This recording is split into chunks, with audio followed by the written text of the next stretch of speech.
역대상 7장 우리 1절부터 5절까지 먼저 함께 읽도록 하겠습니다. 함께 읽습니다. 이사갈의 아들들은 돌라와 부하와 야숲과 시므론 네 사람이며 돌라의 아들들은 우시와 르바야와 여리엘과 야메와 입삼과 스무엘이니 다 그의 아버지 돌라의 집 우두머리라. 대대로 용사이더니 다윗 때에 이르러는 그 수효가 22,600명이었더라. 우시의 아들은 이스라히야요 이스라히야의 아들들은 미가엘과 오바댜와 요엘과 이시야 다섯 사람이 모두 우두머리며 그들과 함께 있는 자는 그 계보와 종족대로 능히 출전할 만한 군대가 36,000명이니 이는 그 처자가 많기 때문이며 그의 형제 이사갈의 모든 종족은 다 용감한 장사라. 그 전체를 계수하면 87,000명이었더라. 아멘. 7장 2절에서 그 줄을 하나 그어놨으면 좋겠습니다. 다윗 때에 이르러는 하는 부분에 줄을 좀 그으시겠습니까? 여기 7장을 읽다 보면 용사가 몇 명이었다 하는 말이 자꾸 나와요. 용사가 몇 명이었다. 근데 이 언제적 용사냐는 거죠. 언제 수를 셌는데 이 정도 숫자가 됐지? 뭐 이렇게 생각해 볼 수도 있잖아요. 가령 역대상을 쓸 때 수가 이 정도다. 그렇게 생각할 수도 있잖아요. 또는 과거 언제 수를 세었는데 이 정도 숫자였다. 이렇게 볼 수도 있잖아요. 그런데 7장에서 우리에게 한 가지 좀 힌트를 주는 장면이 거기가 다윗 때에 이르러는 이 말이란 말이죠. 자, 다윗 때에 수를 센 적 있나요? 다윗이 온 국민 한번 수를 세려고 해요. 수를 세는 것 때문에 그 하나님께서 화가 나셔버렸죠. 사탄이 뒤에서 격동해가지고 그걸 따랐다는 겁니다. 그래가지고 하나님께서 너 3일간 나한테 재앙당할래? 아니면 30일간 쫓길래 3년간 이 땅에 기근이 올까? 뭐 이렇게 해요. 그러자 다윗이 벌 받을 거라면 그냥 3일간 하나님께 그냥 의탁드려서 하나님이면 조금 용서할 수 있으시니까 그렇게 말씀드렸더니 온 땅에 연병이 왔다는 겁니다. 그래서 수많은 사람이 죽었다는 거예요. 그래서 죽어가지고 그 죽음이 기운이 예루살렘으로 올라오고 있었죠. 그랬을 때 다윗이 납작 엎드렸습니다. 그게 아라우나의 타작마당이라는 곳입니다. 그래가지고 그 타작마당에서 엎드리고 제물을 드리고 해서 죽음의 사자가 예루살렘에 올라오는 걸 멈췄다는 거예요. 그래서 그 인구 계수와 아라우나의 타작마당인 거기 제사 드린 사건이 이때 다윗에게 굉장히 중요한 사건이 됩니다. 왜냐 그러면 아라우나의 타작마당을 돈을 주고 사거든요. 그 아라우나의 타작마당이 나중에 성전 자리가 됩니다. 솔로몬 성전 있는 자리가 되거든요. 그 사건이 있을 때가 그 인구 계수 때예요. 인구 계수 때 그가 자기 군대 장관 요압을 시켜가지고 전체 수를 세게 하잖아요. 그래서 여기 7장에 있는 그 수 있지 않습니까? 7장에 있는 그 수많은 수는 아무리 봐도 그 다윗 때의 센 수가 아니겠느냐. 다른 다음에는 어느 때 셌다고 안 나와요. 다만 수가 이 정도였던 숫자만 나오거든요. 그러면 근거를 거기 2절에 다윗 때에 이르러는 하는 그런 부분을 기초로 나머지 각 다른 지파도 수를 봐야 되지 않나 싶어요. 먼저 7장 1절부터 방금은 이사갈 지파인데 이사갈 지파 수가 제법 많아요. 그죠? 근데 많은 이유를 뭐라고 하느냐. 거기 4절 봐보세요. 재밌는 표현이 나와요. 딴 지파는 이런 말이 없어요. 근데 여기 이사갈 지파면 딱 이 말이 나와요. 뭐냐 그러면 수가 36,000명이 됐는데 군대가 그 처자가 많기 때문이었다. 이 말이 일부러 붙어 있어요. 그러면 여기 이사갈 지파에 훌륭한 용사들이 많았던 이유가 누구 때문이라는 거예요? 그러니까 엄마들 때문이라는 거예요. 그죠? 여자들이 좋아서 숫자가 늘었다 하고 특별하게 붙여주고 있어요.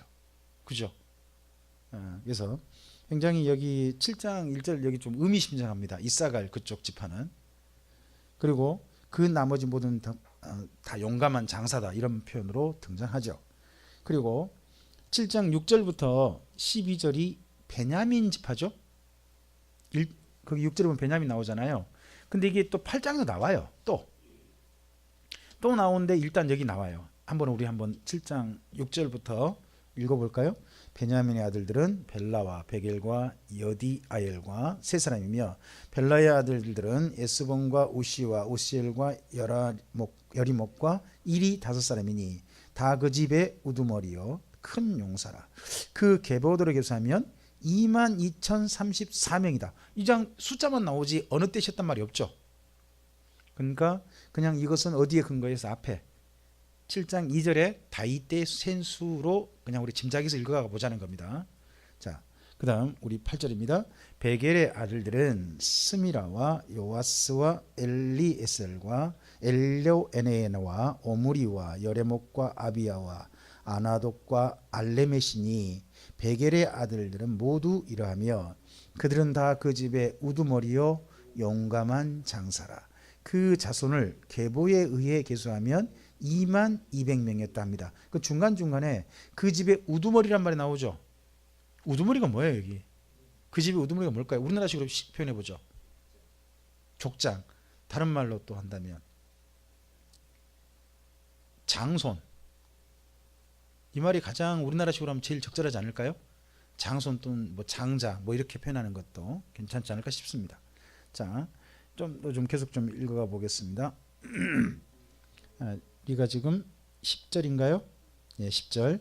여디아엘의 아들들은 빌하니요 빌한의 아들들은 여우스와 베냐민과 에훗과 그나아나와 세단과 다시스와 아히사할이니 이 여디아엘의 아들들은 다 모두 그 집의 우두머리요 큰 용사라. 그들의 자손 중에 능히 출전할 만한 자가 17,200명이며 이일의 아들들은 숫빔과 훗빔이요 아헬의 아들은 후심이더라 합니다. 이 밑에 미음이 들어간 거 있죠. 미음이 들어간 것은 히브리어의 복수형이에요. 복수형입니다. 그러니까 한 개 말고 여러 개를 의미하는 거죠.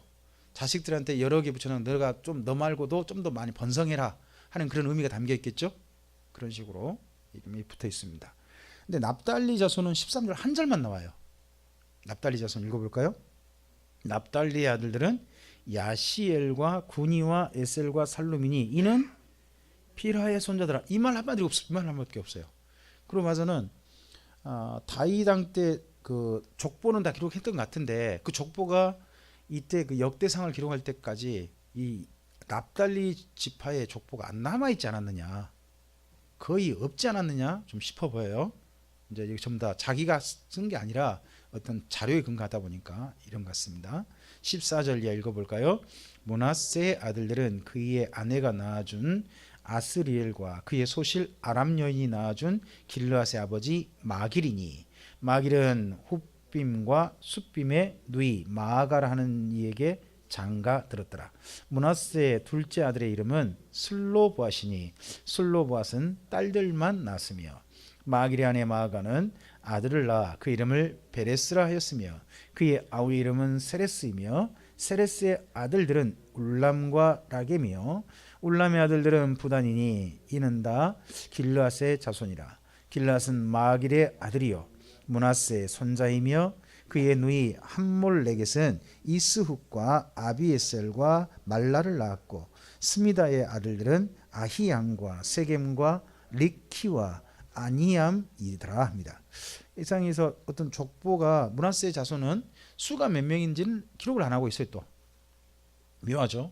거기다가 하나 더 진짜 이해가 안 되는 본문이 하나 나와요. 그게 15절에 혹시 그 므낫세의 둘째 아들의 이름은 슬로보앗이니 슬로보앗은 딸들만 낳았다는 표현 보이세요? 슬로보앗의 딸들이 언제 등장하죠? 토지 분배 어느 성경?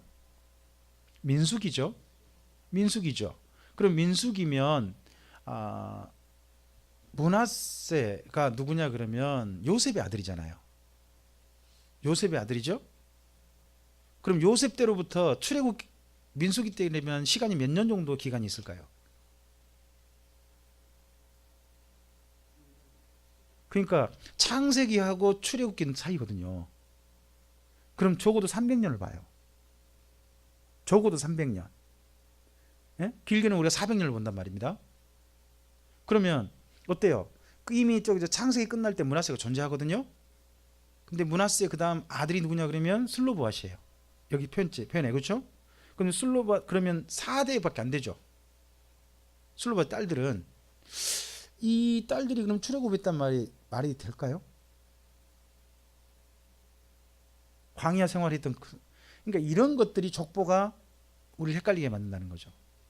그러니까 이스라엘 민족의 족보를 보다 보면 이게 지금 왜 고대 자료를 있는 그들이 인용을 했지 자기도 이게 어느 정도 담보가 안 되는 거예요. 그러니까 이분도 글을 쓰다가 중간에 딱 하잖아요. 말을 일본에 써놓는단 말이에요. 이상의 내용은 고대 기록에 근거한 거다. 그러니까 내가 쓰고 싶은 게 아니라 고대 기록에 돼 있으니까 그냥 써준 거다라고 이렇게 하고 있단 말이죠. 이런 부분들은 역대상을 읽을 때 조금 관심 있게 좀 보셔야 될 부분이 있습니다. 어쨌든 이제 이런 부분들이 있음에도 불구하고 하나님께서는 저는 그것도 한 가지 재밌는 게 이렇게 보면 자료의 부정확성이 있음에도 불구하고 하나님께서 이걸 성경으로 우리에게 주셨다는 거예요. 그죠? 족보가 되게 부정확하잖아요. 의심이 될 만한 부분도 있잖아요. 근데도 우리가 성경을 주셨어요. 그럼 이유가 왜 그럴까? 한 것도 한번 좀 생각 한번 해봐야죠. 여러분 성경 읽으실 때 어떻게 생각되세요? 우리가 이런 얘기 많이 들었죠. 성경 말씀은 1.1획도 오류가 없어서 모든 말씀은 다 진리 그대로 이루어진다. 어때요? 이 말 많이 들어보셨죠? 그럼 그랬을 때 1.1획도 오류가 없다 그럴 때요. 그 말을 어떻게 들으셨어요? 글자 한자 한자가 틀리지 않다라고 이렇게 듣지 않으셨어요? 전체가 다 논리적으로 정연하고 완전히 사실 그대로고 이렇게 혹시 듣지 않으셨어요? 제가 그렇게 배웠거든요. 근데 역대상을 읽다 보면 1.1획도 틀리지 않고 오류가 없다는 말이 옛 선배들의 기록 내용 자체가 전혀 오류가 없다는 말은 아니구나 하는 걸 처음 발견했어요. 그럼 뭐가 오류가 없다는 걸까요? 뭐가? 네, 그리고 진리라고 표현하죠. 진리에 있어서는 오류가 없다는 거예요. 그러나 사람들이 인용한 자료는 때때로 오류가 있을 수 있다는 겁니다. 하나님 그걸 허용하시면서도 저는 그러니까 그게 놀랍다는 겁니다. 어떻게 보면 사람들이 실수잖아요. 자기가 뭐 그냥 고의적으로 실수한 건 아니겠지만, 그죠? 근데 그렇게 하지만 그런 속에서 뭐가 보존되게 하셨다는 거예요? 진리가. 그러면 우리가 믿을 수 있죠. 우리 자신이 사실 완벽하지 않잖아요. 우리 자신이 성령은 아니잖아요. 그죠? 실수가 또 있을 수 있는 거고 그렇죠. 단점도 당연히 많을 거고요. 근데요. 우리의 삶이 하나님 안에서 하나님의 백성답게 걸어갈 수 있도록 누가 하실 것이다. 네, 성경을 이렇게 하나님 하시던 것처럼 우리 인생도 그렇게 하실 것이다 하는 것도 믿고 걸어갈 수 있다는 겁니다. 이런 측면에서. 자, 그다음 에브라임 지파로 넘어가 봅니다. 20절입니다. 에브라임의 아들은 수델라요, 그의 아들은 베레시요, 그의 아들은 다하시요, 그의 아들은 엘르아다요, 그의 아들은 다하시요, 그의 아들은 사바시요, 그의 아들은 수델라이며 그가 또 에셀과 엘르앗을 낳았으나 그들이 가드 원주민에게 죽임을 당하였으니 이는 그들이 내려가서 가드 사람의 짐승을 빼앗고자 하였습니다. 여기 갑자기 에브라임 지파를 이야기하면서요. 에브라임 지파의 안 좋은 걸 이야기를 해요. 자, 가드가 어딘가요? 가드가 팔레스타인 땅이에요. 가나안 땅. 그럼 여기 수델라라고 하는 사람, 에브라임의 후손 중에 수델라라고 하는 사람은 이 당시에 어디 살고 있었을까요? 이 당시에. 이 다음 쭉 읽어다 보면 이건요. 출애굽 전으로 마치 보이거든요. 출애굽 전으로. 그러면 어디? 이집트 땅에 존재할 때에 살 때에 자기 힘 믿고 어디까지 올라온 거예요? 가나안 땅까지 올라왔다가 약탈하다가 죽임당했던 사람이 누구? 여기 지금 그 표현 21절 표현이 좀 의미심장해요. 잘 보시면 그 땅을 하나님의 명령에 간 게 아니라 가드 그쪽에 간 이유는 가드 사람의 짐승을 자기가 뭐 하고자 했다는 거예요? 빼앗고자. 짐승을 빼앗고자. 이건 도둑이죠. 강도죠. 그러니까 강도 짓거리하다가 누가 죽임당했다는 거죠. 이런 사람이 있었다는 겁니다. 이걸 일부러 쓰고 있어요. 좀 의미심장하죠. 그 다음 읽어볼까요? 그의 아버지 에브라임이 여러 날 슬퍼함으로 그의 형제가 가서 위로하였더라. 그러면 여기 수델라라는 사람이 누군가 보이죠? 에브라임의 아들이에요. 그러니까 그냥 에브라임 집의 어떤 아들인 거예요. 근데 얘가 죽었다는 것도 굉장히 슬퍼했다는 겁니다. 계속요. 에브라임이 그의 아내와 동침하며 임신하여 아들을 낳으니 그 집이 재앙을 받았으므로 그 이름을 뭐라고 했다고요? 불이야. 그 줄거 놓으세요. 그럼 불이야라는 뜻이 뭐겠어요? 재앙이에요. 재앙. 재앙당했단 말이죠. 자식 이름을 갖다가 얼마나 수델라라는 자식이 소중했으면 그냥 그 다음 애를 낳았는데 불이야라고 이름을 지어버린 거예요. 그의 딸은 태어났는데 불이야는 되게 기분 이상할 것 같아요.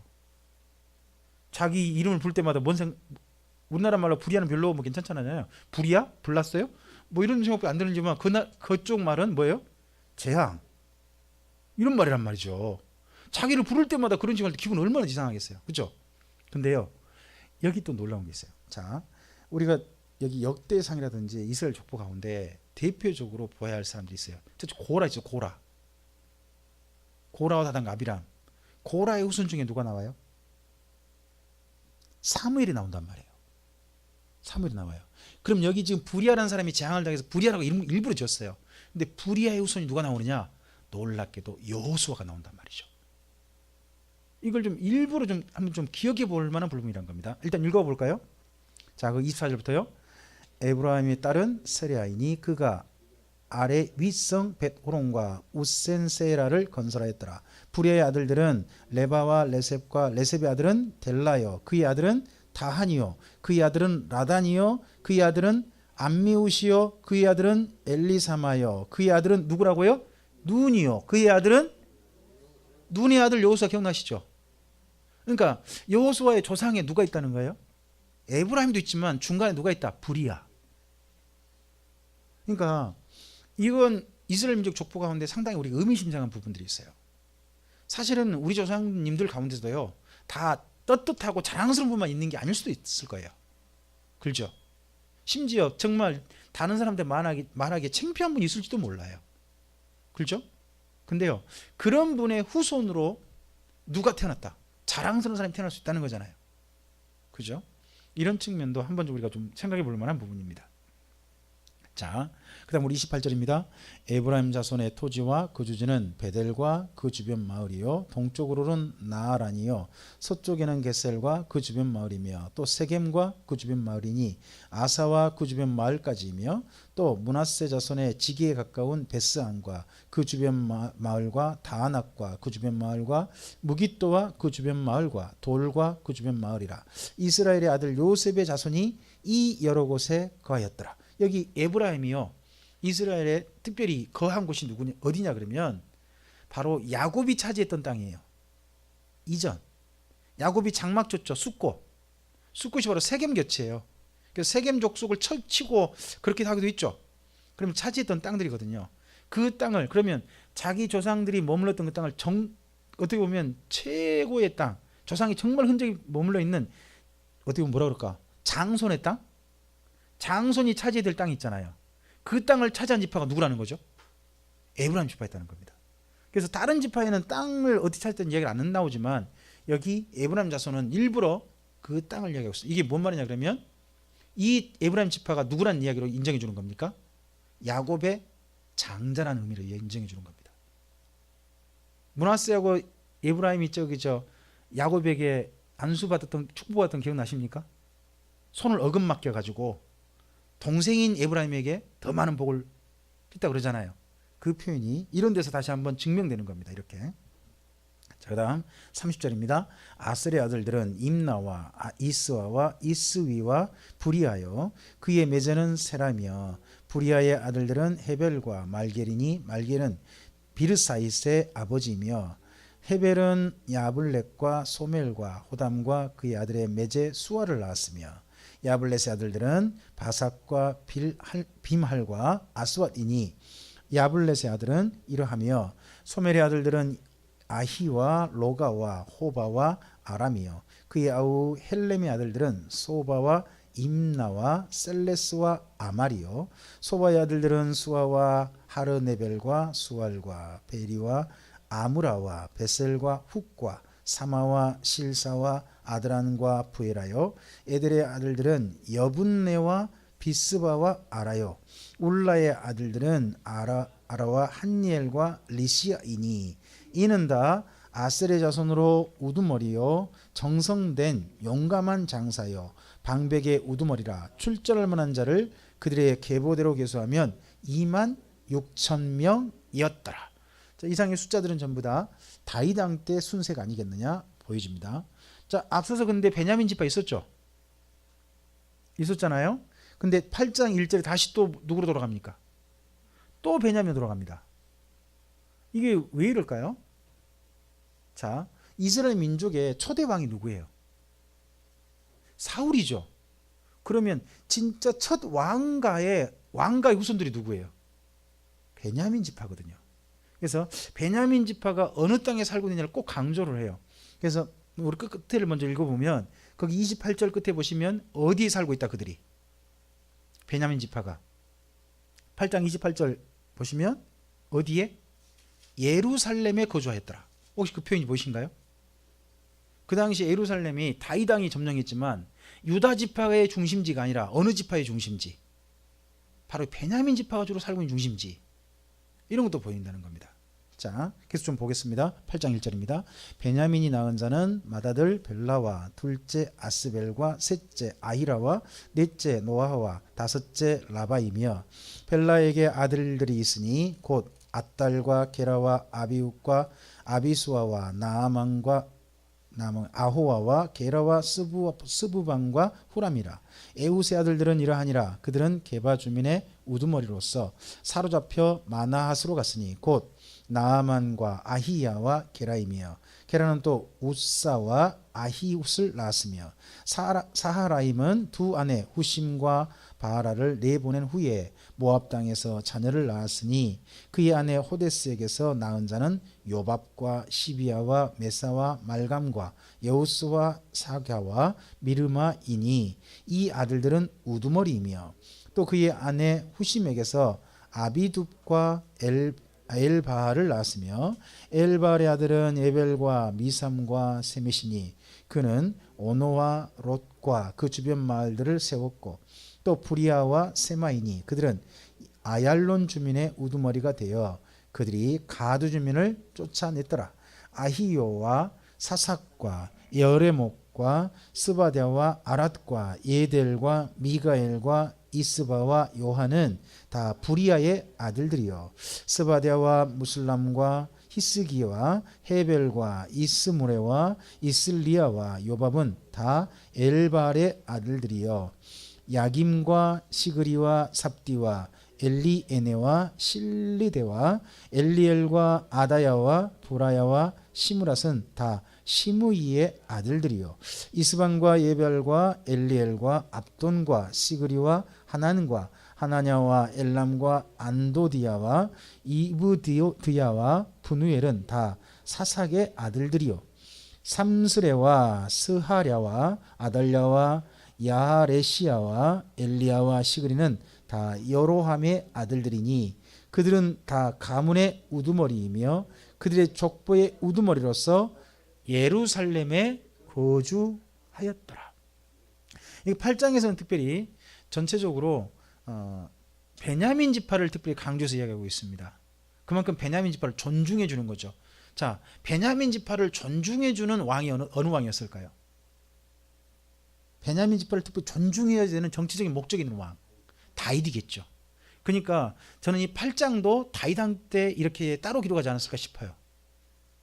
다윗이 정말 그 베냐민 지파를 끌어안으려고 하고 또 사울을 따랐던 분들을 갖다가 자기 쪽으로 끌어들여서 나라 전체를 이끌고자 했던 그런 것들이 사실 있거든요. 그래서 특별히 베냐민 지파는 따로 또 이렇게 기록해 주지 않았나 싶어요. 그러면 베냐민 지파를 기록했으면 다윗 왕 때라면 또 누구를 기록해 줘야 될까요? 누구?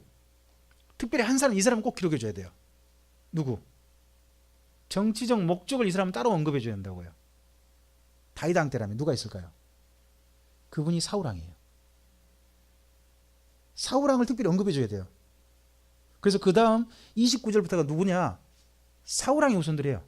조상들과. 자, 그래서 거기 29절에 기브온이 있죠. 줄 긋고 옆에 써놓으세요. 기브아라고. 원래 기브온은 그 이스라엘 민족에 투항했던 가나안 땅 해쪽 속 사람들입니다. 히위족 속 사람들이죠. 히위족 사람들인데 여기 기브온의 조상 여이엘은요 기브온이 아니라 기브아예요. 근데 여기 글을 기록할 때 기브온으로 해놨네요.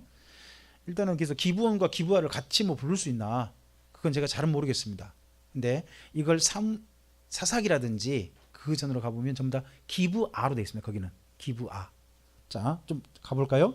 기브온의 조상 여히엘은 기브온에 거주하였으니 그의 아내의 이름은 마아가며 장자는 압돈이요 그 다음은 술과 기스와 바알과 나답과 그돌과 아히오와 세겔이며 미글롯은 시므아를 낳았으며 그들이 친족들과 더불어 마주하고 예루살렘에 거주하였더라. 자, 넬은 누구를 낳았고 기스를 낳았고 기스는 사울을 낳고 이 사울이 사울왕이란 말이에요. 그래서 기스의 아들 사울이에요. 기스의 아들 사울.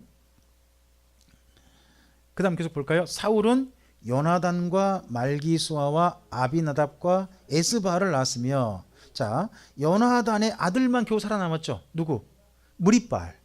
나중에 무리발. 그래서 무리발이라. 무리발은 미가를 낳았고 미가의 아들들은 비동과 멜렉과 다리아와 아하스이며 아하스는 여호와따를 낳았고 여호와따는 얄레멕과 아스마액과 시므리를 낳았고 시므리는 모사를 낳았고 모사는 비느아를 낳았으며 비느아의 아들들은 라바요 그의 아들은 엘르아사요 그의 아들은 아셀이며 아셀에게서 6 아들이 있어 그들의 이름은 이러하니 아스리감과 보그루와 이스마엘과 스아랴와 오바댜와 하나니라. 아셀의 모든 아들이 이러하며 그의 아우 예색의 아들은 이러하니 그의 맏아들은 울람이요 둘째는 여우스요 셋째는 엘리벨렛이며 울람의 아들은 다 용감한 장사요 활을 잘 쏘는 자라. 아들과 손자가 많아 모두 150명이었더라. 베냐민 자손은 이러하였더라. 한 사람이 이거 3대가 되니까 150명이 됐대요. 우리 잠깐만 장로님 댁 3대 뭐 합치면 몇 명인가요? 현재 16명인가요? 우리 이집사님 댁은 현재 3대 합치면 몇 명이세요? 현재로서. 예, 그렇죠. 그 밑으로 3대. 7. 예.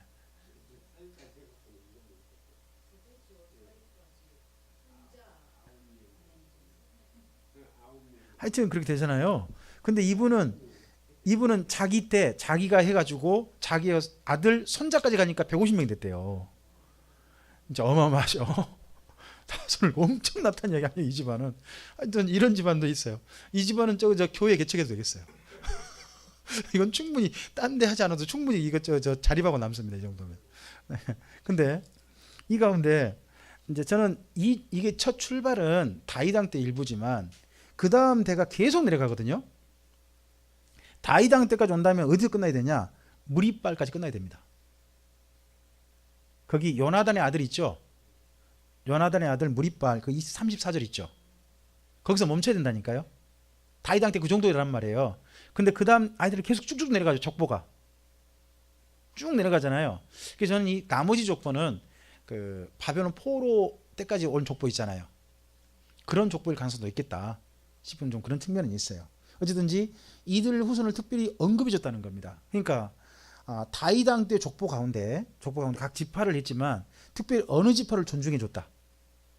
베냐민 지파를 존중해 줬다 하는 것도 보인다는 겁니다. 배려죠, 배려. 참 이런 게 있습니다. 그래서 정치는 제가 이제 이런 걸 보면서 느낀 게 정치는 함께 할 사람들에 대한 또는 자기가 좀 껄끄러운 사람들을 끌어안는 거였구나 하는 게 좀 보여요.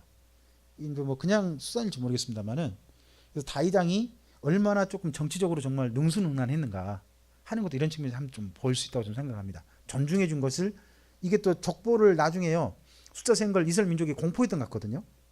그럼 공포할 때 특별히 어느 지파를 부각시켜서 해줬겠어요? 베냐민 지파 많이 해줄 거 아니겠습니까? 그래서 그동안 사울 왕을 따랐던 사람들 충분히 끌어안는 그런 것도 보인다는 겁니다. 이런 내용들을 통해서 참 늘 드는 생각이 뭐냐, 이런 족보를 내가 읽어서 뭐하나. 첫째 생각은 그렇습니다. 근데 두 번째 드는 생각이 뭐냐, 나도 이런 족보 한번 이루어보고 싶다. 하나님께서 하나님 생명책에 기록하실 만한 그런 족보를 이룬 사람. 그리고 2학년 이 족보들과는 방금 몇 사람 보셨어요? 어떤 사람은요 하나님 안에서 아름다운 일을 이룬 사람도 있지만 오늘 한 사람은 뭐 어떤 사람이 나왔냐, 하지 말아야 할 짓거리 하다가 그냥 죽임 당해버린 사람도 나왔잖아요. 그죠? 그죠? 하여튼 좀 그런 사람도 있고, 근데 그런 부끄러운 조상을 둔 사람이 나중에 보니까 어떤 사람이 돼요? 또 훌륭한 후손이 된 사람도 있잖아요. 그래서 나는 어떤 족보를 남긴다면 나는 어떤 족보의 사람이 될 것인가 하는 생각도 좀 해보게 되고, 또 그리고 나 때문에 그러면 나의 후손들은 어떤 족보의 이룰 사람이 될 것인가 하는 것도 생각해 보게 됩니다. 이런 말씀들이 다시 한번 우리에게 좀 잘 보여줘서, 우리나라도 나름 족보를 중시하는 나라잖아요. 전 세계적으로 족보를 중시하는 나라가 몇 안 되는 나라들이 있는데 우리나라 제법 족보를 중시하는 나라잖아요. 성경에 이런 이야기도 읽어보면 그래도 조금은 좀 관심 있게 읽어보는 이유가 뭐냐, 우리도 나름 족보를 중시하니까 아마 이런 것도 읽어지는 것 같아요.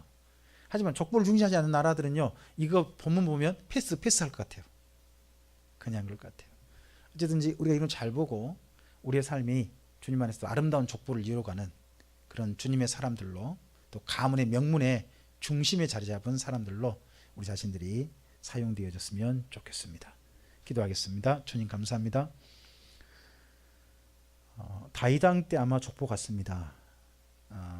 숫자를 계수하고 각 지파별로 수를 세웠는데 그나마 바벨론 포로 이후까지 남아있는 족보의 문서를 따라서 본문을 기록해 준 것 같습니다. 모든 게 다 신빙성이 있어 보이진 않습니다만은, 그러나 그런 속에서 나름 최선을 다하려고 문서대로 기록하려고 했던 분이 보입니다. 자기 보기에도 족보가 좀 어설펐을 것 같은데 자기 생각을 따라 수정하지 않고 문서에 기록대로 남겨준 옛 믿음의 선배를 생각합니다. 주님뿐만 아니라 어떤 사람은 참 가문에 수치스러운 기억을 남긴 사람도 있습니다. 그러나 어떤 사람은 수치스러운 일을 남긴 조상들 때문인지 아름다운 훌륭한 일을 남긴 후손이 된 사람도 있습니다. 주님, 저는 주님 안에서, 그리고 우리 모두는 주님 안에서 어떤 가문을 이어주는 주님 이 땅에 생명을 이어준 사람으로서 어떻게 존재하고 있는지 다시 한번 살펴보게 됩니다. 그리고 우리를 통해서 이 땅에 태어난 사랑하는 사람들, 우리의 자녀들이 어떻게 자라고 있는지를 다시 한번 보게 됩니다. 주님, 대한민국의 2018년 현재 생명을 가지고 이 땅에 살게 하시고 우리의 생명을 물려줄 수 있게 해주시고, 그래서 이 땅 가운데 우리의 생명을 물려받은 이들이 아름답게 자라고 있는 모습을 볼 수 있게 하신 하나님, 우리들이 이루고 있는 가문이 주님 안에서 복된 가문이도록 도우심을 허락해 주시옵소서. 그 길로 차근차근 걸어갈 때에 우리들이 바로 부끄러운 모범이 아니라 참으로 본받을 만한 아름다운 모범으로 남겨줄 수 있는 우리의 삶이 되게 하옵소서. 주님께 부탁드리오며 예수님 이름으로 기도합니다. 아멘.